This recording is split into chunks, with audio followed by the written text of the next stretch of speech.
И тем не менее, вот такая проверка многолетняя выявила, что, оказывается, можно жить и без врачей, и без священников. Потому что посредники, если они дают неправду, зачем они нужны? Вот. Если бы эти священники ошибались там год-два, это одно. А ведь после того, как Христа убили, и христианство изуродовано, мы по качеству жизни видим, что никакой правды там нет. Не надо их обвинять. Я говорю, я не пытаюсь их судить. Я просто говорю правду, не надо за ними идти. Но тем не менее, если вы хотите за ними идти, выбор ваш. Нет претензий. Вот и все. Потому что между анализом и судом есть разница терминологическая. Обратите внимание.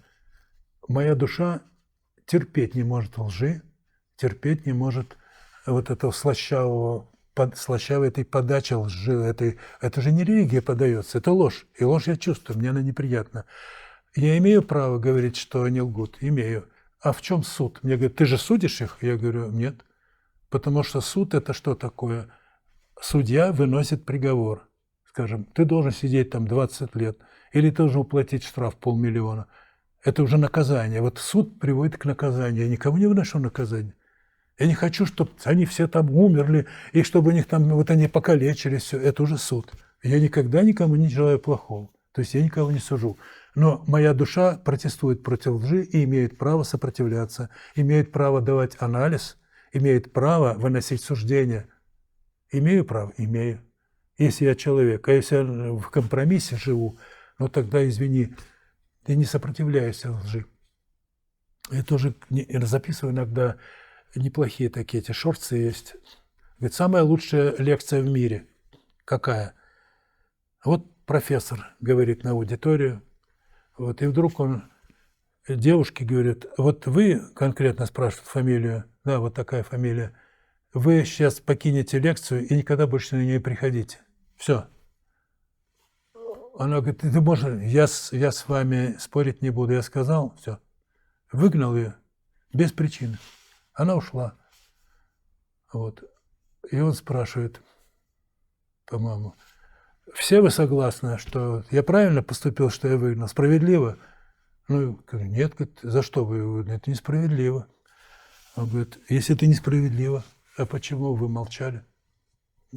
Вот так с каждым так расправляется, и вы все сидите, потому что это вас не касается. И так вас одного за другим мучают. Я тогда понял, почему в шорт короткий, буквально минутный, написано «Самая лучшая лекция в мире». На практике показал профессор, что такое справедливость и несправедливость. Если вы миритесь с несправедливостью, значит, вы руки опустили и не собираетесь бороться с этой несправедливостью. И я когда-то тоже встал, как бороться с несправедливостью? Как? Потому что я вижу, что что я могу сделать? Ну, что я могу сделать? Тут мне хочется повоевать за правду. И тогда мне и сказано, ты с себя начни. Ты сначала со своей неправдой разберись. Тогда, может, ты поймешь, как сучок из глаза ближнего вытаскивать. А пока ты свой не вытащил, что ж ты можешь сделать? И потом уже по закону подобия, когда меня стали доставать, допустим, не от людей стало от многих неприятно. Он ничего не говорит, но мне с ним тошно стоять даже рядом. Это в метро иногда бывает, или еще где-то на работе, все. Я говорю, почему же так? Он мне говорит, потому что твое поле царапает вот чужие излучения. В твой адрес может пойти зависть или раздражение. Не просто потому, что ты кого-то спровоцировал. Нет, тебе не нужен мотив. Тьма нападает всегда. И поэтому, если в тебе есть подобное, допустим, ты раздражителен, тогда бесы говорят по закону подобия, раздражение другого человека тебя может пробить. В твоем биоскафандре есть дырка по поводу раздражения, потому что у тебя бес раздражения внутри сидит. И по закону подобия ты открыт раздражению. По страху открыт страху. И когда ты испугаешься, а сколько миллионов людей на Земле, если не миллиарды, тоже боятся, правильно? И вот эти океаны страха разлиты по всей Земле. И когда ты испугаешься чуть-чуть, мгновенно резонирует с этим океаном страха, и он усиляется, этот луч, и бьет тебя очень сильно. Вдруг неожиданно чуть ли не паническая атака начинается. Хотя начиналось все с небольшого. Также по любой эмоции вы связываете с океаном обиды, с океаном ревности, с океаном зависти и прочее.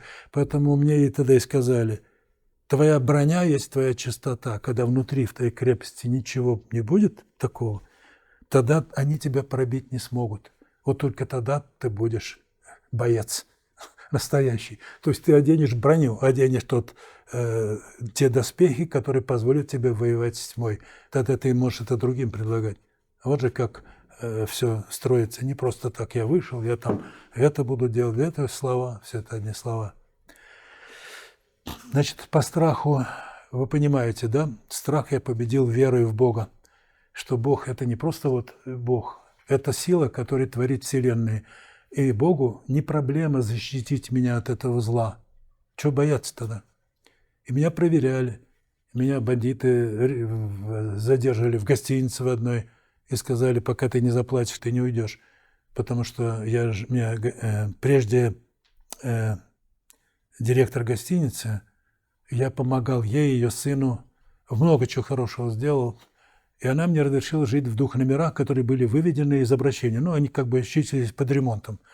Вот. А когда рейдерский захват гостиницы был, они посмотрели, кто чего, как живет, это новый бандит, и сказал, вот там он живет, вот он, на него 2 номера в течение 2 лет. Я же как доктор Равик по ремарку жил 2 года в гостинице, у меня квартиры не было. Вот. И вот пошел. Я так прорастал в городе Москве, начиная с гостиницы. И когда меня практически арестовали под надзором, мне дочка пришла и говорит, пап, мы же можем сбежать через через шахту лифта. И я могу. Только тогда долг это повесит на эту бедную женщину, директора гостиницы. Она мне сделала очень много хорошего. И получается, что я испугаюсь за себя и повешу долг на нее. А я человек, имеющий, умею благодарить, я не могу эту женщину подставить. Но, говорит, они же могут что угодно с тобой сделать. Я говорю, что будет, то будет. Я говорю, я тебя же не держу, ты давай иди. Вот. И я остался. 2 дня проходят. Вот это страх стучится. Да, это реальные вещи происходят. Я думаю, я помолился Богу, Господи, на все Твоя воля. Что будет, то будет. Вот это и есть смирение. Это и есть отсутствие страха. И когда я проявил себя, вот эти качества, вдруг приходит помощник директора, старый помощник, его оставили на работе. Он говорит, Николаевич, вы мою жену вылечили бесплатно. И дочки мои помогли. Я вам так благодарен. Я там в компьютере написал, просто объяснил вот этим новым хозяевам.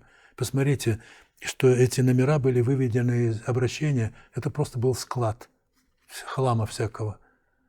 И они тогда написали мне что-то 18 тысяч долга, рублей. Я говорю, это вполне. Я могу расплатиться, у меня таких денег не было, больших долларов. И действительно, мне этот новый директор Павел, извините, пожалуйста, мы погорячились, с вас вот столько, и вы можете быть свободны. Пожалуйста. То есть поверил, не испугался, не предал товарища, проверили на вшивость.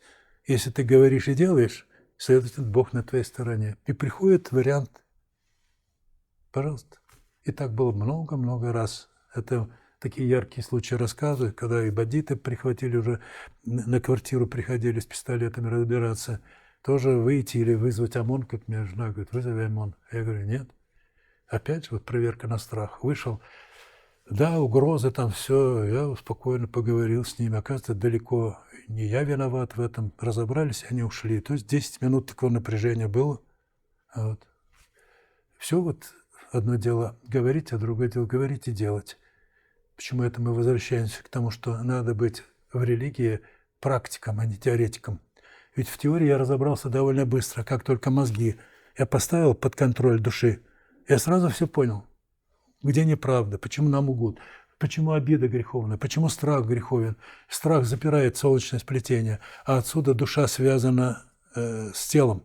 Вот почему страх уничтожает веру и уничтожает иммунитет. И вы сами видите, как этот страх нагнетается через СМИ, через всякие вот там, со всех сторон, как говорится. Поэтому, если ты не боишься, ты все время будешь на связи. Верь в Бога, что Он сильнее всего этого зла. Как только человек теряет через страх веру, и говорит, вы в Бога не верите. Потому что вы в Слово верите, а в силу Бога не верите. Это липовая вера.